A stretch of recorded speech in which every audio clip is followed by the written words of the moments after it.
Hello friends, welcome back to my channel.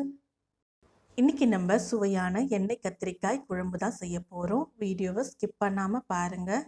இப்போ எப்படி செய்யுதுன்னு பார்க்கலாம்.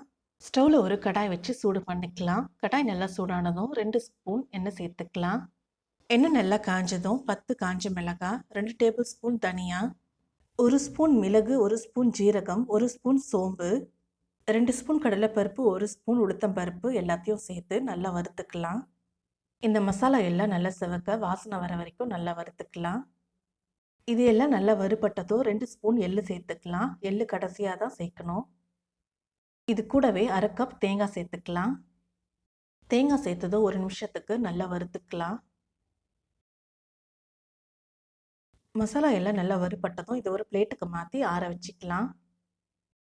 இப்போ அதே கடாயில் 2 ஸ்பூன் எண்ணெய் சேர்த்துக்கலாம். எண்ணெய் நல்லா காஞ்சதும் வெட்டி வச்ச ஒரு வெங்காயம், ஒரு தக்காளி சேர்த்துக்கலாம். இதையும் நல்லா வதக்கி விட்டுறலாம். வெங்காயம் தக்காளி நல்லா வதங்கினதும் இதையே ஒரு பிளேட்டுக்கு மாற்றி ஆற வச்சுக்கலாம். இப்போ நம்ம வறுத்து வச்ச மசாலா எல்லாம் நல்லா ஆறிடுச்சு. காஞ்ச மிளகாவோட காம்பை கிள்ளிட்டு இதை ஒரு மிக்ஸி ஜாருக்கு மாற்றிக்கலாம்.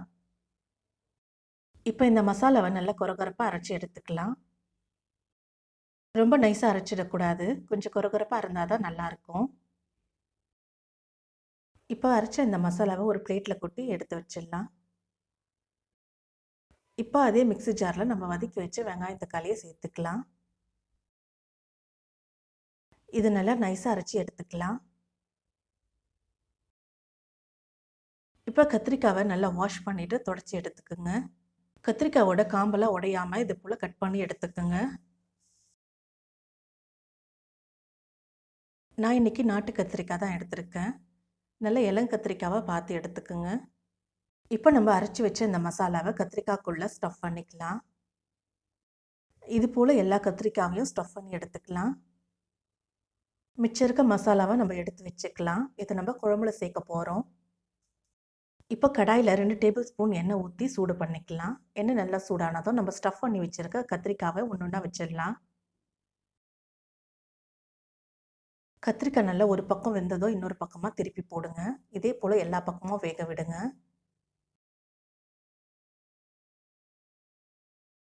இந்த கத்திரிக்காவை திரும்பவும் நம்ம குழம்புல போட்டு வேக வைக்க போகிறோம். அதனால பாதி வெந்தால் போதும்.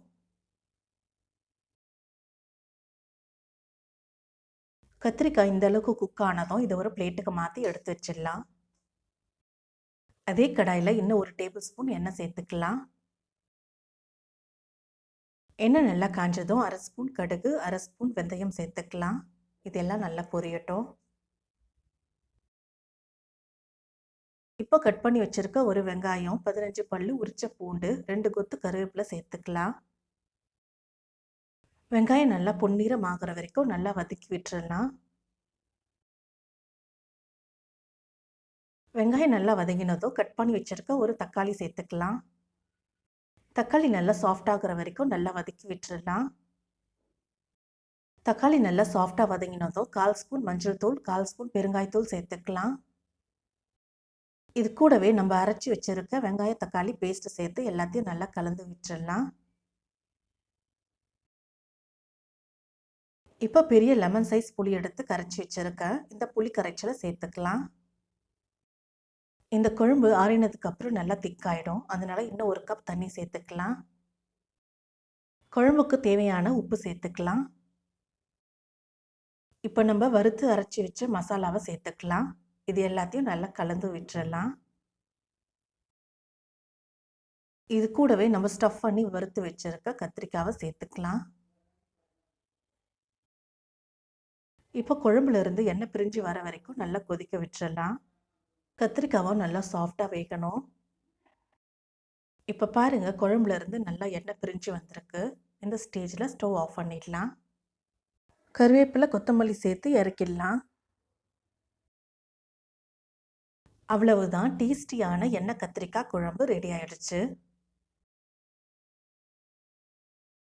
இதை சூடான சாதத்தோடு சர்வ் பண்ணுங்கள். ரொம்ப டேஸ்டியாக இருக்கும். இந்த ரெசிபி உங்களுக்கு பிடிச்சிருந்தால் லைக் பண்ணுங்கள், ஷேர் பண்ணுங்கள், கமெண்ட் பண்ணுங்கள். என்னோட சேனலை முதல் முறையாக நீங்கள் பார்க்குறீங்கன்னா மறக்காமல் சப்ஸ்கிரைப் பண்ணுங்கள், பக்கத்தில் இருக்க பெல் ஐக்கானை கிளிக் பண்ணுங்கள். அப்போ தான் நான் போடுற புது வீடியோவோட நோட்டிஃபிகேஷன்ஸ் உங்களுக்கு வரும். தேங்க்ஸ் ஃபார் வாட்சிங்.